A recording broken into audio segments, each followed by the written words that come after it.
get any nerves going or anything like that, but we are now recording so that other schools that aren't able to join right now can join later. Let me get the video going here. So it's off of my mug shot, and here we go. Okay, biology berries. Value proposition. We are building an aquaponic system that will grow fresh organic strawberries.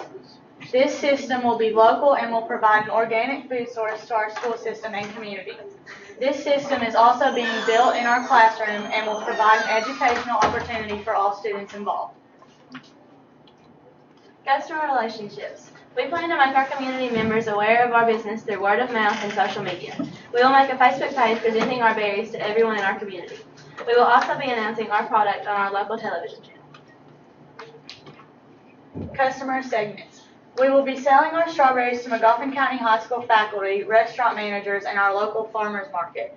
These customers will be willing to purchase our strawberries because they are organically grown and give a learning opportunity to the students involved. Channels. We will deliver our product to customers and sellers. We will make our community aware of our product by posting it on social media and announcing it to our school and community on our local television channel.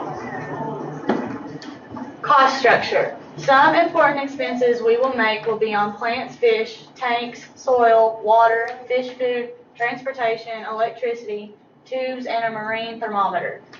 Expenses thus far. Amazon equipment, Ward Science sensors, laptop, and Walmart fish. Revenue streams. We will make money by producing strawberries regularly and selling them for a price that is larger than what it took to produce them. Key activities. The most important thing we must do in order to keep our business booming is to keep up each of the following: customers, fish health, and plant health. Key partners. We acquire $2,000 in grant money from our partners in order to purchase supplies or replenish supplies as needed for our aquaponic system. We will have greater support from our community because we are students and will not have much trouble in selling our strawberries to family members and our community. Skip that because I don't think that it's enabled. Key resources. Our AP Biology students will provide a steady, watchful eye over our aquaponic system. We will need fish, strawberry plants, soil, water, electricity, cleaning supplies, tanks, tubes, collection tank, fertilizer, light, and space in order for our business to run smoothly. Changes. We were originally going to use tilapia, but we decided to go with koi fish, and we decided on a smaller scale system, and we narrowed our customer list. Okay. Oh, thank you. Thanks. Do you want us to? We're gonna go over single. So you want to go back to like the first one? Yeah. I'm going through the same process you guys are going through right now in my class. So, all right, you go to your value proposition. On your value proposition, basically, so can you further quantify that? What I mean by that is, what about your product differentiates from say going to Walmart and buying a strawberry? So what is it about yours? So I understand that it's organic and stuff like that, but if you could quantify that, so does it taste better? Is it competitively priced? Is it cheaper than the other ones? Yeah, you see, so for example, whenever you buy an iPhone, in my opinion, as opposed to a Samsung, why do you buy an iPhone instead of a Samsung? You see how there's certain reasons why you would buy it over a Samsung or vice versa. You see that's what a value proposition is. So that's what you're selling. How is it better than your competition? For example, you can say it's organic. So Yeah, I mean they're organic, but yeah. Is it cheaper than the other products? We haven't decided on price yet, but it's fresh. Okay, so fresh, local grown, usually tastes better. See, it's kind of like that. And usually if you've grown any of these and you allow people to try them, and they tell you that, then that's part of your value proposition. So that is the value proposition. So you have to list all those things. You think your product is better or why your product is better compared with the other ones. And also on your presentation, because you'll convert this over to a different style presentation whenever you go to compete. So one of the things, like with my company that I've started, when I'm pitching some of these competitions, and you guys can win some serious money on these competitions, start out with a problem. So if you could figure out what's a disadvantage to buying, say, from Walmart, do you get, like, is there some of them rotten, some of them, tainted with whatever, salmonella, whatever that's on them? See, if you could actually quantify that and say X amount of people get sick every year from buying strawberries at this place instead of local, why do people buy local? Why do people go to farmers markets? Just try so try and tell a story when you get up there about, just make it sound like it is so terrible to go to Walmart and buy strawberries that, scare people into buying yours. That's really the idea. So you see that's a problem, and then your solution is, we provide fresh organic strawberries that you buy locally. You know where they come from. You know they're not sprayed with whatever they spray them with at Walmart. You see. You do a little bit of research to find out, all the bad points, if you will, to put in to make it. And that's exactly what marketing people do. They convince people or put thoughts in people's minds. Exactly. So when I started out, I'll try and give you an example. We created a chicken feed additive, but when we start out, we don't talk about that. We start out saying 23,000 people die every year due to antibiotic resistance. So we're trying to solve that problem. Oh, the next one, customer relationship.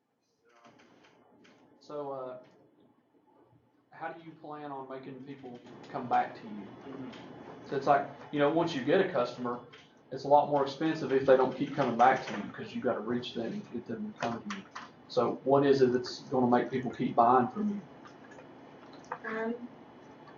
I think that they'll taste good and when they're fresh and local, I think that'll really get customers to come back. So you'll have like quality assurance. Yes. So you'll have that way that when people buy them, they don't get home and a worm crawl at them or something because you guys are making sure that they're fresh. Quality assurance would be an example of that. If you're local, I know sometimes in marketing, it's like testimonials from people that have used your product or that know you and know that you will give the kind of product that you say you will. Like, I remember there was this one Buick vehicle that they had, Michael Jordan or one of the big basketball players, and so it's like Nike or any of these big brands, they get somebody famous because they think, well, surely that person wouldn't lie. That person's telling us the truth. So where you're going to be local and people here in the community know you, and you may have some testimonials from people. So you can go to your next one. Okay, so when you're a customer, on a segment, for example, it's specifically the type of people because I don't eat strawberries. So you can't just say anyone that eats. So for example, the type of people that'll go to a farmer's market is your ideal customer. When you go to a farmer's market, not everyone that goes to a supermarket style like Walmart will go to a farmer's market or wherever you plan on selling these. So try and be really specific about who it is you're trying to sell to. So you have to say like from 35, people who is 35 to 40. Who want to eat organic strawberries grown locally. I'm saying like this type of income, you have to know specifics of your customer. I can make a fictitious, like this guy is called John and he's 35 and he's working at this and he watches this type of TV shows. And so you have to know very good. How many interviews have you guys conducted? Any interviews with customers? No. Well, if you want to know about price, one thing I'd recommend you doing is finding people who will eat these things and asking them, what would you pay for it? What is it that you got? Why do you buy what you buy? And this will help you better quantify what you're trying to say. And it'll also give you an idea on price because, you don't always have to be cheaper. You can be more expensive and still make money. People pay for quality. You go to Texas Roadhouse, you're not going to get a burger as cheap as you do at McDonald's because it's a better burger, but people will still pay for it.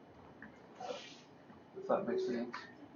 Along those lines, I'll tell you something else that works in marketing is, you would want someone that was very health conscious and, because people are gonna say, oh, this person ate those strawberries and look how they look, you know? So you want someone marketing your product that other people would think, man, I'm gonna buy some of those strawberries because I wanna just like that person, you know? So think about who you get those interviews and, and. Do you guys have a farmer's market here? Yeah. Down Extension beside office? Dairy Queen. Oh, okay, never mind. And there's the others one at the extension office. Okay. Well, that's where I would go if I were you. Even just a couple of you go and talk to 10 or 20 of them. That, when you present that you've actually talked to customers, and even if you can agree, get them to agree to buy them from you, that validates that there's a market for it. Because obviously a business isn't a business unless you can sell something. So. Who else in the Boston County would be interested in strawberries besides maybe a farmer's market? I just know there's a lady somewhere here that does cheesecake for like Pig and Poke. I wonder if she uses fresh strawberries on her cheesecake. Could you contact that person to see them? You know, people that you know are using strawberries, if you could contact them to see if they would be interested. And you can get an idea of what you can charge by doing that. That's what we're trying to figure out how to do with this. But I've got to call feed mills and stuff. You can go to the next one. Okay, so channels. So basically this is how do you physically get your product to the consumer? So are you going to truck it? Are you going to ship it? Or how are you going to do it? No, we haven't really. I think we're just gonna deliver them with ours. Well, you have to. Okay, yeah, and that's a channel. Yeah. So and that's a way to do that. You go to the next one. But in that, if you're going to deliver, I'm sure you're going to have to look at the cost of delivery. What does it actually cost you there? And that'll go here, which is what I was going to talk to you about was specifics. So for example, you know, what's your operating cost? What does it cost you guys to actually grow these? And if you could break it down per package of strawberries would be even better. And obviously, the more you can make margin-wise on that. So like, for example, if it cost you 40 cents to grow enough to make one batch and you sell them for $1, 60-cent margin. Try and break that down if you can on this. So, because one of the things the judges is going to hammer you on is, you know, what are your exact costs? I know expenses thus far, but what are your actual unit costs? What's it cost you to have space? I guess you guys may have a greenhouse or something, right? It's just actually gonna be right here in the back of the room. Oh, okay. So, what are the costs that are associated with that? What are any type of All the fixed costs, like the Uh, water, the everything, every single thing. at least right now, the school will provide everything Yeah. facility-wise. exactly? And if you guys were to move out of the school, you see why it's Right. important to know that. Even packaging costs, you know. Exactly. Yeah. What's it gonna And cost printing. to package it, print, and even, like you said, even though the school district's providing that, if you were really going out to a real business, nobody's gonna provide that for you, so you have to know how much those costs are to calculate it in if you're gonna sell these out in a market on your own, how much you're gonna have to charge for those strawberries to cover all those other costs. Which we actually already have our strawberries sold to our school system has agreed to buy them. Yeah. Okay, it's good. So that's good to know, you should put it as well. So, Make sure you put Yeah, that. you put it. but we haven't agreed on a price. These students, if you order an Well, FCCLA that's why I was t-shirt, telling you them can to pick go them out up this and afternoon talk before to you leave in Miss everyday Hoskins' people room. and see what they would pay. You get a general idea on what to charge, and you don't always have to be cheaper. So, and that's good to know, and you can put that in your presentation that you've actually sold these things. So that validates that you have a good idea. If you make something, you can sell it. Everyone has an idea. That doesn't mean they're going to make it and sell it. So that's good that you guys are already selling them. So you can go to the next one.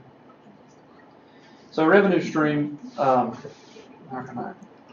Here, how you said like you're gonna sell it to the high school, that's a various revenue stream as well, like farmers market revenue stream, work, like Did you say this is aquaponics, or are you going to like grow fish or anything? Mhm. So the strawberries would be one source. The fish would be another revenue stream. If you provided any type of fertilizer, that's another revenue stream. So you see, it's multiple ways that you can make money. So when you go and buy a printer, for example, it's really cheap, but where they make their money is the ink that they sell. So they're making money from the printer, that's a revenue stream, and then they're making money from the ink, that's a revenue stream. Facebook, for example, they have they have they have the users, which is one side of the market, and they have the advertiser, which is the other. So multiple revenue streams. Okay. This one.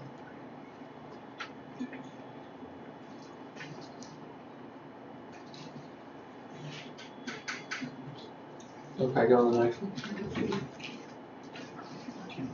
So your partners here would be anyone that you guys depend on to operate. So the school would be a partner of yours. Whoever supplies, if there's any company that supplies your equipment that you need to do this, that's a partner. Any other advisors that you guys use or any type of suppliers, anyone externally that makes you guys possible is a partner. So if that makes sense. I have a question about that. Okay. We've got 3 different grants that we're using as startup money. Would that be considered a partner because it's just a one-time? Yeah, for now. Okay. Yeah. Initial partner. Okay. And you'll transition this into a presentation. And what I was telling them earlier is, have a compelling story on a problem that you're solving. We actually had a student at Johnson Central that won our competition last time. Actually went on to UPOC and won $4,000 total. And she started out like this. So she had a problem that she was solving, that her aquaponics system was solving. So just, like I said, make it a very compelling story when you start out. This is the first thing you want to do is catch the judge's attention with the story. There's a lot of statistics out there about childhood obesity in our area where fruits and vegetables would combat that. So that could be an avenue of a problem. I don't know if you've got other problems like that. Do you know anyone that's gotten sick from eating strawberries or anything or any other type of fruit from somewhere? Actually, yes, I had a cousin who got food poisoning from strawberries from 7-Eleven. So you could talk about people like that and say, okay, if they had to take a day off work, it didn't work, what was the medical bill? You see, it's an expense. So you can talk about that. It's a problem. So you're solving that. Had he not bought those, he or she not bought those and bought yours. You see, it's like a compelling reason to buy yours as opposed to competition. All right. Any questions for us? Do you want to pull up our Canvas on You don't have to, because that's basically what this was. Yeah. The only reason I would like to see the Canvas is so that our other classrooms that are watching out there see how you took your Canvas and developed it into your presentation, so that they know how then to create theirs, which, I'm sure everybody's well on their way to transforming their Canvas to a PowerPoint presentation, but it doesn't hurt to. Yeah, and your actual presentation for your competition will be, a lot different than this.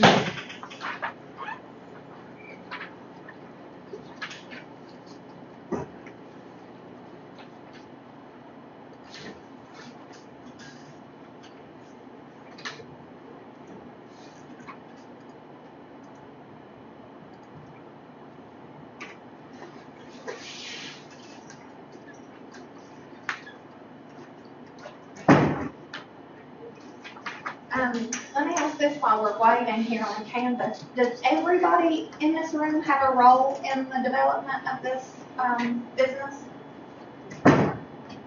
So have you chosen the ones that's going to present the competition? It doesn't have to be everyone. Actually, even if you just have a couple that's really good at presenting, would be better than having too many. But, is it a business like a partnership with everyone and everybody has a specific job? And if so, to be able to identify, these guys are the ones that clean the tank. These guys are the ones that collect the data on, how much food we feed the fish. And these people collect data on something else. And these people do the packaging and, being able to identify who does what. And a real business, that would be a lot of cost. Having this many people. Yeah. Well, on your actual presentation that you'll do which is on the holler, there's an outline on there that you guys can use for the actual presentation. You'll have a team slide I don't know that you'll fit everyone in here on that slide, but you can kind of, the key figures, and then kind of, you can just say that we have a diverse team with X amount of experience in this field. So next week, you guys will compete, I guess, against, well, is it just you are, or the other class doing it? Yeah. Okay. Well, I guess you automatically win your high school competition. So the UPOC competition will be on November the 19th at 10 a.m. We decided. Okay.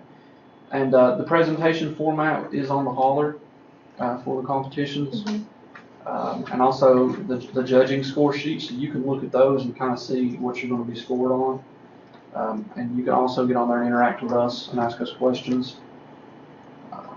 And I would recommend that if you can get your questions to them prior to the actual competition, that gives you a leg up. Because remember, someone at a high school setting won $4,000. Who would not want $4,000 to reinvest back into their She won $1,000 at her, because the competition you guys will be at, it's $2,000 in prize money, $1,000 for first, and I think it's 6 and 4. And then the actual UPOC competition, if your plan's good enough, like if you win and then you actually choose to write a 5-page plan, that's $15,000. We're giving away to entrepreneurs there. And actually, the Johnson Central girl went on and won 2nd place in that last year. So there's the high school competition that you're going to be coming to on the 19th. And then if you want to go above and beyond that to the actual UPOC competition, that's for the additional. You got the chance, if you win both, to win $9,000. And that's cash to do what you guys, hopefully it starts your business, but it's cash. So you guys have already did the survey? Okay. Yeah, it's right here. I just mentioned this, our purpose in beginning at 10 o'clock. It won't last, a great deal of time, but we wanted to give people time to get there. Then calm yourself before we get ready for the presentation. And then, the announcements of the awards and what have you, and then you'll have time to have lunch and get back, hopefully before the bells ring for dismissal at your school. So, we have Johnson Central, McGoffin, Pike, Bill Independent, Ratliff. Ratliff is our farthest one away, so that's why we kind of waited till 10 to come. So, hopefully it'll be a good, fun day, but won't be rushed as far as trying to leave so early or be rushed to get back in the evening to get your bus. So remember, on the one you'll be pitching at UPOC, remember, compelling story, what problem are you solving, solution, your product, how it solves the problem, your team, your finances. You'll see on the hauler, but I'm trying to give you guys an idea on, because it won't be like this.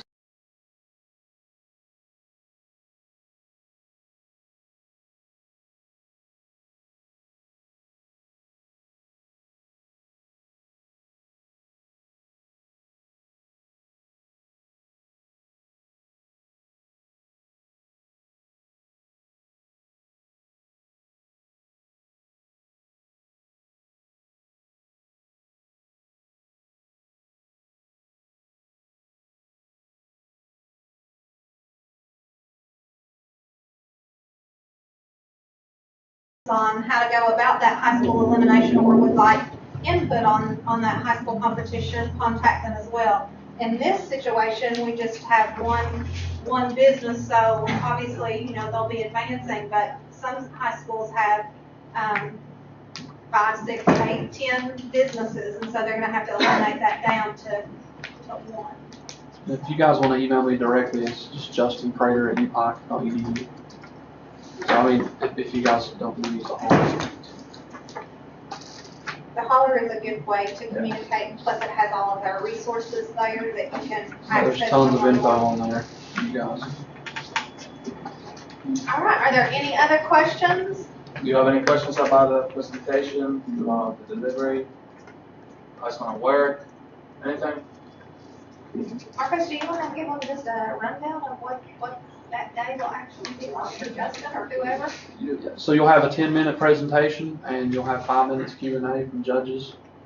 I think the judges are actually us and Dr. Snow. And the other high schools will be there to listen as well.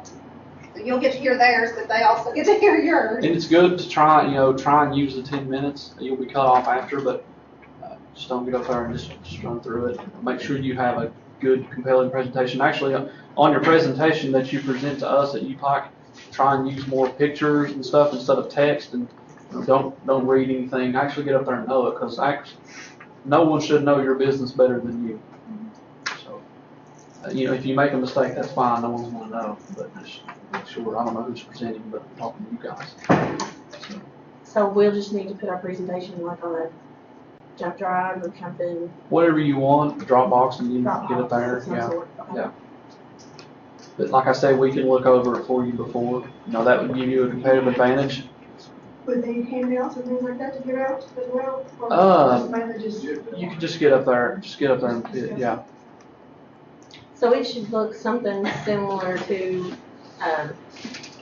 in lesson 1, where we looked at the previous winners of the business and, competition, what was it, volumetrics or something?